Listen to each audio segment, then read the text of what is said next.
Please sit down. Talaga, crush mo na. Please Crush sit ko down. talaga siya dati. Crush mo. Okay. Oo, nung nasa Cebu pa lang ako, crush ko na talaga siya. No, but just before we started this show, ang sweet niyo pa rin. Nandun kayo, pero nagkikiss, naka-embrace, nag-hug. Ganun pa rin, naiinitan niya ako minsan talaga dito. Totoo yun. Ganun pa rin, no? Ganun I mean, siya. paano na-maintain yun? Alam mo Tito Boy, sobrang blessed lang ako like with Liv na hindi ko inakala, nung before ko siya ligawan, kala ko mainhin. Nagtagal yung relasyon namin. Sobra siyang baliw and siraulo. And sabi ko from then on, sabi ko, yeah, in a good way, na parang sabi ko, okay to. Kasi syempre, I'm gonna spend my whole life with this person. So, never boring. Liv, ikaw naman, what did you discover na hindi mo inaakala? Seryoso pala siya. Okay. Kasi parang, chick boy yung dating niya kasi, di ba? Pwede bang searching? Sir, ano? Wow, But there is too much searching. Yeah. Sobra. And sometimes it's tiring. And I'm thankful that dumating ka. Okay. Anong na-discover mo? Seryoso. And really sincere. Pero 8 years, going 9 together as a married couple. Describe nga itong 9 years na ito. Sobrang parang walang low. Every day may bagong pagsubok. Moving forward. Moving forward, and we're discovering things. Minsan mahirap, syempre wala namang madali. Even sa parenting, sabi ko nga, pinahiram lang sila sa amin ng Diyos. Yeah. And it's our responsibility na parang palakihin sila at alagaan sila hanggang lumaki sila. Liv, ikaw? Ang dami namin natutunan din. May Sa mga lows. relationship. Yeah, meron talaga. Sabi ko nga, it's not really perfect. We choose always love. And, you know, to forgive agad. To set the ego aside. Do you Yes. forgive even before the other asks for it? Si Liv talaga yung pinaka-forgiving na taong. The kids, lovely names. Paano yan? you, Pinag-usapan thank you. nyo? Well, kasi frustration ko ito, boy. Cute. Nung pinangalanan ako ng mga magulang ko, sobrang common ng name ko. It's like John and then Paolo. And then sa industry natin, napakaraming John, may panaming Paolo. So, sabi ko kay Liv na parang gusto ko sila bigyan ng unique name. Who's a spoiler? Oh, Ikaw. Yeah. Almost every day I work. And ayoko naman na konting moment na kasama ko sila, pinagagalitan ko pa sila. So, Liv, ikaw, what has motherhood done to you? grabe, a lot. And mas selfless ako ngayon. Kasi dati parang puro ako. Ngayon Totoo talaga. yun, yung isusubo mo na lang, Ay, totoo. ibibigay mo na sa Yes, anak mo. yes. Totoo. Totoo yan. Totoo yan. Let's talk about your careers. Oo. Direk. Oo. How are you doing in your directorial career? I'm super happy. It's challenging. Sabi ko nga, Toboy, na-appreciate ko maging artista.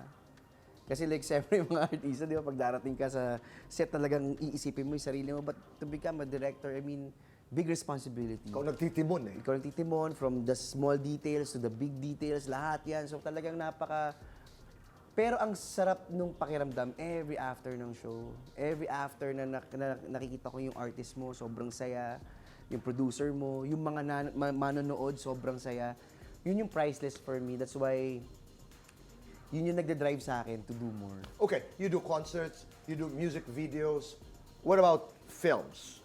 Films, kinukulit ako, but Or a serye? I did the last, yung huling teleserye ko, ako yung nag-direct nung Okay. last year. Kakapagod Pero, Well, kasi ako rin yung artista, so sobrang... oo. But sobrang saya rin, it's a different experience. Sabi ko nga, isa rin yun na parang sabi ko na open din sa akin na parang, ay, kaya ko pala mag-narrative. I thought, mas happy ako sa non-narrative, pero kaya ko pala mag-narrative. At saka ang galing kasi you've always been open. Di ba? Hindi ka nagsasara ng pintuan. May opportunity, go. Di ba? Let's see what's in there. Yeah. If you're led to a deeper relationship, for example, with directing Sigilang, is the money good? Masaya talaga ito, boy. Masaya, sobrang nakaka-happy talaga. That's the loveliest answer I got today. While you're active in your own company. Yeah. In DS Prats, group of companies. Actually, it's a family business nila John. And I'm the VP there for sales and marketing. wala talaga akong background sa sales, but in marketing, kasi my dad is, doon talaga siya magaling. So, yun. Doon ako busy, and aside from that, I'm a content creator, trying. Of course, napapanood namin yan. Hindi, I'm talking about dads. Ang swerte nila dyan is, of course, mom is there and she's always been there and very supportive. Kasi early ang exposure nila sa trabaho ng tatay. Di ba? Yeah, very early. Like, teenagers pa lang kami. Talagang we saw the journey and we invested. My dad invested yung mga ipon namin sa mga lupa which hindi pa namin naiintindihan nung time na yun. But, now we're thankful. And he was into marketing. He was into, kumbaga, allied industry ng show business. So, ang sarap panoorin din dahil ang dami mong natutunan. Yes, totoo. With halimbawa that you can apply to what you're doing today as a director, as an actor, now that you're doing sales and marketing for the company. Congratulations. How rich are you guys? We're blessed. We're blessed. Grabe. Ang sarap interviewin yung mga inaanak mo. You can ask anything. You do travel. Dinidirect ba minsan? Hindi ko, alam mo, nag-aaway kami. Oo. Talaga? Hindi siya nagde-direct pag ganun. Sabi ko, ano ka, gamitin mo ang pagka-director mo dito sa ano natin, vlog natin. Hindi, ayaw niya. So, He paano wants it- ginagawa mo? He wants it Wala, raw eh. kasi ang hirap, di ba, parang walang bayad.